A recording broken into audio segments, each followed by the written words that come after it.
बिस्मिल्लाहिर्रहमानिर्रहीम। जैसा कि आप सबको मालूम है कि इस साल कोविड-19 की जो वबा आई है पूरी दुनिया के अंदर, उसने हमारी दुनिया के अंदर जहां क्राइसिस आए हैं वहां नई चीज़ें भी इंट्रोड्यूस हुई हैं।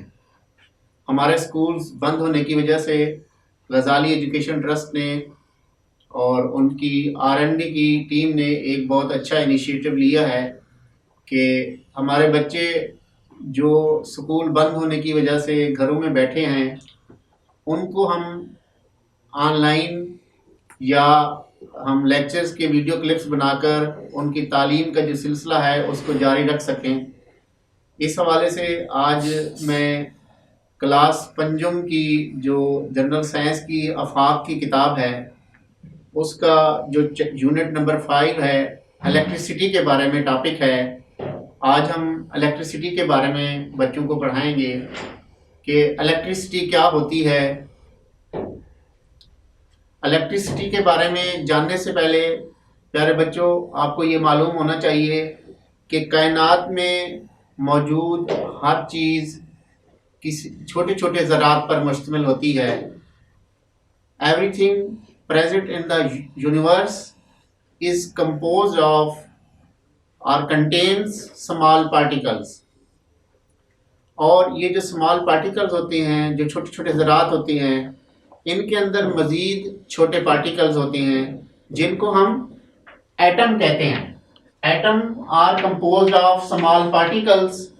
Atoms are composed of small particles. अच्छा प्यारे बच्चों, आपने कभी महसूस किया हो कि सर्दियों में जब आप किसी मेटालिक चीज़ को, जैसे कि डोर है या लिफ्ट है या कोई और मेटालिक चीज़, धाती चीज़ है, जब आप उसको सर्दियों में हाथ लगाते हैं या उसको आप ऐसे ही टच करते हैं तो आपको अचानक सा शॉक महसूस होता है। ठीक है, तो ये क्यों होता है? कभी आपने सोचा है कि ऐसा क्यों होता है कि आपने हाथ लगाया किसी मेटालिक चीज़ को तो अचानक आपके हाथ में कोई हलचल सी महसूस होती है और शॉक सा महसूस होता है। ये जो शॉक महसूस होता है ये किस वजह से होता है? एक्चुअली ये जो चीज़ें होती हैं, मैंने आपको जैसे कि बताया है कि ये चीज़ें तमाम अशिया, चाहे वो कोई भी हो, मेटालिक हो या कोई और हो, इन मेटालिक अशिया के अंदर क्या होते हैं? एटम्स होते हैं। और एटम्स के बारे में हम अगर मैं आपको बताऊं तो एटम्स के अंदर स्मॉल पार्टिकल्स मौजूद होते हैं। और इन स्मॉल पार्टिकल्स के अंदर क्या होता है, अगर हम एटम का स्ट्रक्चर देखें, the structure of atom is that कि एटम के सबसे इनर साइड पर क्या होता है, उसका न्यूक्लियस मौजूद होता है। न्यूक्लियस के अंदर प्रोटॉन मौजूद होते हैं और न्यूट्रॉन मौजूद होते हैं। और न्यूक्लियस के बाहर एक आपको ये गोल सा मदार जो नजर आ रहा है, इसको हम ऑर्बिट कहते हैं। और इस ऑर्बिट के अंदर इलेक्ट्रॉन जो है वो इलेक्ट्रॉन मूव कर रहे होते हैं। और इलेक्ट्रॉन जो मूव कर रहे होते हैं उनके ऊपर नेगेटिव चार्ज मौजूद होता है, जबकि जो न्यूक्लियस के अंदर प्रोटॉन मौजूद होते हैं, प्रोटॉन के ऊपर पॉजिटिव चार्ज होता है। न्यूट्रॉन के ऊपर कोई चार्ज नहीं होता, वो न्यूट्रल होता है। जबकि जो ऑर्बिट्स में मौजूद ये हरकत कर रहे होते हैं, मूव कर रहे होते हैं, वो इलेक्ट्रॉन्स होते हैं। और इलेक्ट्रॉन के ऊपर क्या होता है, नेगेटिव चार्ज मौजूद होता है। अब जैसा कि मैंने आपको बताया कि हमने किसी मेटालिक चीज़ को हाथ लगाया और हमारे हाथ लगाने से हमारे हाथ में कोई हलचल सी महसूस हुई या हमें कोई शॉक लगा है, तो ये जो शॉक है, ये जो हलचल महसूस होती है, एक्चुअली उस मेटालिक के अंदर, उस मेटल के अंदर जो चार्ज मौजूद होते हैं उनकी वजह से होता है। और ये जो चार्ज होते हैं ये भी एक किस्म की इलेक्ट्रिसिटी है। और इस इलेक्ट्रिसिटी को हम क्या कहते हैं? स्टैटिक इलेक्ट्रिसिटी कहते हैं। ठीक है, इस किस्म की इलेक्ट्रिसिटी को हम क्या कहते हैं? स्टैटिक इलेक्ट्रिसिटी कहते हैं। अब तक आपको पता चल गया है कि एटम क्या होता है और एटम का स्ट्रक्चर क्या है। एटम के सेंटर में क्या होता है? न्यूक्लियस होता है। और न्यूक्लियस के अंदर प्रोटॉन होता है जिसमें पॉजिटिव चार्ज होता है। और न्यूक्लियस के अंदर न्यूट्रॉन होता है जिस पर कोई चार्ज नहीं होता। जबकि न्यूक्लियस के बाहर जो ऑर्बिट होता है उसके अंदर इलेक्ट्रॉन मूव कर रहे होते हैं और इलेक्ट्रॉन के ऊपर क्या होता है, नेगेटिव चार्ज मौजूद होता है। अब हम किसी अगर एटम के स्ट्रक्चर की बात करें, अगर हम काउंट करें नंबर ऑफ प्रोटॉन्स को, नंबर ऑफ न्यूट्रॉन्स को और इसी तरह से नंबर ऑफ इलेक्ट्रॉन्स। अब अगर देखें एटम के न्यूक्लियस के अंदर चले जाएं, यहां पर देखें ये पॉजिटिव है, प्लस का निशान है, ये पॉजिटिव चार्ज है, ये भी पॉजिटिव चार्ज है, ये भी पॉजिटिव चार्ज है, ये क्या है, प्रोटॉन है। इसके ऊपर कोई चार्ज नहीं है, ये न्यूट्रॉन है, इसके ऊपर कोई चार्ज नहीं है, ये न्यूट्रॉन है। अच्छा, अगर आप देखें इलेक्ट्रॉन है, उसके ऊपर क्या है, नेगेटिव चार्ज मौजूद होता है। बाद वक्त समटाइम्स ये होता है कि नंबर ऑफ प्रोटॉन ज्यादा होते हैं और समटाइम ये होता है कि नंबर ऑफ इलेक्ट्रॉन्स ज्यादा होते हैं। अब ये देखें, अगर मैं आपको इस डायग्राम से समझाऊं, ये पॉजिटिव चार्ज है, ये भी पॉजिटिव चार्ज है, ये भी पॉजिटिव चार्ज है, और ये नेगेटिव है, ये नेगेटिव है, ये नेगेटिव है। अब यहाँ पर नेगेटिव है, पॉजिटिव है, पॉजिटिव है। सम टाइम ये होता है कि अगर यहां से जो नेगेटिव चार्ज है, जो इलेक्ट्रॉन है, वो एक चीज से मूव करके दूसरी चीज में चले जाते हैं, ठीक है, एक चीज से मूव करके दूसरी चीज में चले जाते हैं, तो इस चीज के अंदर क्या होता है, नंबर ऑफ इलेक्ट्रॉन ज्यादा हो जाएंगे और इसके अंदर क्या हो जाएंगे, सिर्फ प्रोटॉन रह जाएंगे।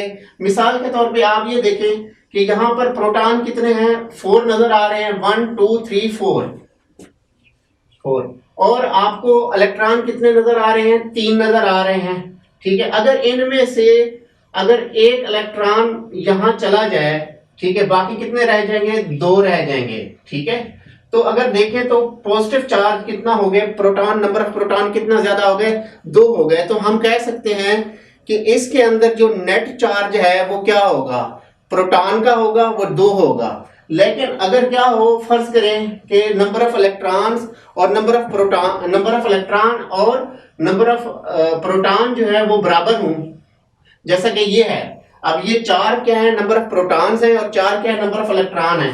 अगर ये 4 और 4 हो जाए तो 0 हो जाएगा। इसका मतलब क्या है, नेट चार्ज क्या हो जाएगा, 0 हो जाएगा, वो चीज क्या हो जाएगी, न्यूट्रल हो जाएगी, ठीक है। ये अब हम इलेक्ट्रिसिटी के हवाले से मजीद मैं आपको थोड़ा सा बताता हूं। आपको इस कंसेप्ट के बारे में पता होना चाहिए कि प्रोटॉन्स के ऊपर कौन सा चार्ज होता है और इलेक्ट्रॉन के ऊपर कौन सा चार्ज होता है। प्रोटॉन पर पॉजिटिव चार्ज होता है और इलेक्ट्रॉन के ऊपर क्या होता है, नेगेटिव चार्ज मौजूद होता है। अब आप थोड़ा सा रिकॉल करें कि जब बारिश होती है तो उस वक्त आपको बिजली जो है वो बादलों के अंदर से साउंड भी आती है और बिजली के चमकने की आवाज भी आती है। कभी आपने सोचा है कि ऐसा क्यों होता है? होता यह है कि जो बादल हैं, बादल में क्या मौजूद होते हैं, आइस के ज़रात होते हैं, वाटर वेपोर्स होते हैं, और इसी तरह से हवा भी होती है, ठीक है, और ये हवा में वो कर रहे होते हैं। अब क्या होता है कि जब बादल आपस में टकराते हैं तो उनमें क्या होता है कि पॉजिटिव चार्ज या नेगेटिव चार्ज जो पार्टिकल्स होते हैं, इलेक्ट्रॉन और जो प्रोटॉन होते हैं, उनका आपस में कोलैप्स होने से क्या होता है, उससे साउंड भी पैदा होती है और उससे क्या है, आपको जो है वो बिजली जो है उसकी चमक भी नजर आती है। अब इसी तरह से अगर हम थोड़ा सा इसको हम क्या कहते हैं, इस चीज को हम लाइटनिंग कहते हैं। जो बादलों में या बारिश के दौरान जो आपको बिजली की साउंड सुनाई देती है या आपको इसी तरह से बिजली की जो चमक सुनाई देती है, ये क्या होती है, लाइटनिंग होती है। अच्छा, ये देखें हमारे पास मुख्तलिफ चीज़ें हैं, कुछ चीज़ें प्लास्टिक की होती हैं, कोई लोहे की होती हैं। आपने अगर अपने घर के अंदर जो है वो कभी सुना हो अपने बड़ों से, वो कहते हैं कि जी अगर आपने किसी चीज इलेक्ट्रिक चीज को हाथ लगाना है तो आपने अपने पाँव को जो है वो जमीन के साथ पाँव नहीं आपके टच होने चाहिए, आपने क्या है चप्पल पहननी है, आपने कोई प्लास्टिक की चीज जो है पहननी है, या अगर किसी चीज को आपने वो हाथ लगाना है बिजली की चीज को तो आपके पास क्या वो लकड़ी की चीज होनी चाहिए। एक्चुअली ये होता है कि कुछ चीजें ऐसी होती हैं जिनमें से चार्जेस जो होते हैं, जो इलेक्ट्रॉन्स होते हैं वो मूव कर सकते हैं, कुछ चीजें ऐसी होती हैं जिनमें से इलेक्ट्रॉन मूव नहीं कर सकते। अब इलेक्ट्रॉन्स की जो मूवमेंट होती है उसको हम क्या कहते हैं, the movement of electron is called electricity, ठीक है। अब इलेक्ट्रिसिटी कौन सी अशिया से पास हो सकती है और कौन सी अशिया से पास नहीं हो सकती। ऐसी अशिया, ठीक है, ऐसा material that can conduct charge are called conductors, और conductors are metals, graphite and human body, ठीक है। इन चीजों से क्या है, इलेक्ट्रॉन फ्लो कर सकता है, इलेक्ट्रॉन्स जो है मूव कर सकते हैं चार्ज। और ऐसी अशिया या ऐसे materials that can not conduct the electricity is called insulators, उनको इंसुलेटर्स कहते हैं। इसमें क्या हो जाता है, प्लास्टिक की चीजें आ जाती हैं, रबड़ आ जाता है, ग्लास आ जाता है, ठीक है।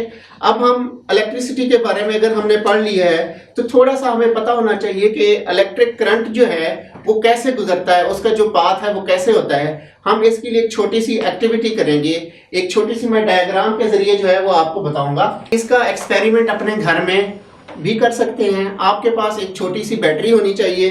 फर्ज करें कि ये मेरे पास एक बैटरी है और इसमें क्या है, ये प्रोटॉन का ही है और इसमें क्या होते हैं, इलेक्ट्रॉन्स होते हैं और बैटरी के साथ ये तारें लगी हुई हैं, ठीक है। और यहाँ पर क्या है, ये हमने स्विच लगाया हुआ है, बटन लगाया हुआ है जहां से हम ऑन ऑफ कर सकते हैं, ठीक है। ये तार आ रही है, तार के साथ इधर से हमने क्या लगाया हुआ है, एक बल्ब लगाया हुआ है, ठीक है।